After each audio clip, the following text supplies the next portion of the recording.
ये नेटफ्लिक्स को क्या हुआ? ओटीटी का बादशाह नेटफ्लिक्स अपने सबसे बुरे दौर से गुजर रहा है। तमाम लोगों के दिमाग में ये सवाल आ रहा है कि इस प्लेटफॉर्म को हुआ क्या है। नेटफ्लिक्स की क्राइसिस की शुरुआत हुई है एक ताजा आंकड़े से। गुजरे एक दशक में पहली दफा नेटफ्लिक्स के सब्सक्राइबर घटे हैं।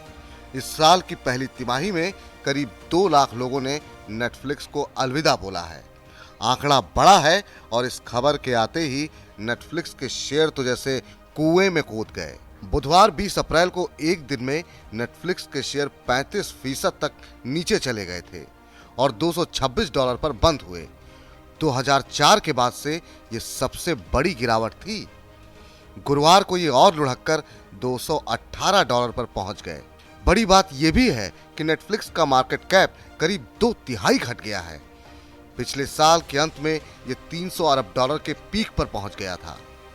बुधवार की गिरावट के बाद अब नेटफ्लिक्स का मार्केट कैप महज $100 अरब रह गया है। अब जरा इन्वेस्टर्स की हालत सोचिए, उन्हें तो भारी झटका लगा है साहब। इनके तो $200 अरब डूब गए हैं। अरबपति इन्वेस्टर विलियम एक्मैन ने $1.1 अरब के नेटफ्लिक्स के शेयर बेच दिए। उन्हें इस बिकवाली पर $40 करोड़ से ज्यादा का लॉस हुआ। तो आखिर नेटफ्लिक्स को कहां नजर लग गई? इसके पीछे कई फैक्टर हैं।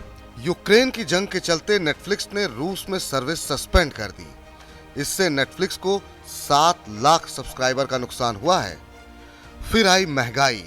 अमेरिका से लेकर भारत तक हर घर की सबसे बड़ी चुनौती इस वक्त महंगाई है। नेटफ्लिक्स सब्सक्रिप्शन तो एक लग्जरी है, लोगों के लिए घर चलाना पहले जरूरी है। एक बड़ा झटका बड़े कंपटीशन से लगा है। HBO मैक्स हो या डिज्नी प्लस, Amazon प्राइम हो या हुलू, नेटफ्लिक्स की बादशाहत पर सबकी नजर है। ये फैक्टर खुद नेटफ्लिक्स ने गिनाए हैं। अब दफ्तर खुल गए हैं तो लोगों के पास खाली वक्त भी कम ही है, यानी सब्सक्रिप्शन पर चल गई कैंची। कंपनी ने माना है कि पासवर्ड शेयरिंग उसके लिए एक बड़ा सरदर्द साबित हो रहा है। कंपनी ने कहा है कि 22 करोड़ पैसे चुकाने वाले घरों के साथ 10 करोड़ से ज्यादा घर ऐसे हैं जिनके साथ पासवर्ड शेयर किए जा रहे हैं, यानी इतने लोग मुफ्त में नेटफ्लिक्स का मजा ले रहे हैं। कंपनी ने कहा कि इनमें से 3 करोड़ लोग तो यूएस और कनाडा रीजन से ही हैं। ताज्जुब इस बात का है कि नेटफ्लिक्स का धंधा खोखला हो रहा था और उसे इस बात की भनक तक नहीं लगी। कुछ वक्त पहले ही कंपनी ने अनुमान किया था कि इस अवधि में वो करीब 25 लाख नए सब्सक्राइबर हासिल करेगी, और जब हकीकत सामने आई तो 2 लाख लोग कंपनी को बाय बाय बोल चुके थे।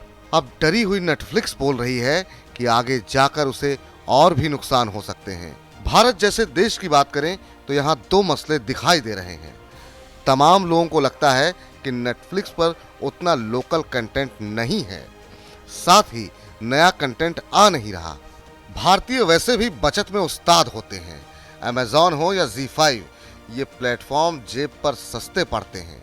इसलिए हाल में ही नेटफ्लिक्स ने भारत में अपने पैक सस्ते कर दिए थे। अब बात ये कि आखिर नेटफ्लिक्स इससे निपटेगी कैसे, तो कंपनी के CEO रीड हेस्टिंग्स ने इशारा किया कि कंपनी का इरादा ऐसे सस्ते पैक लाने का है जहां विज्ञापन भी शुमार होंगे।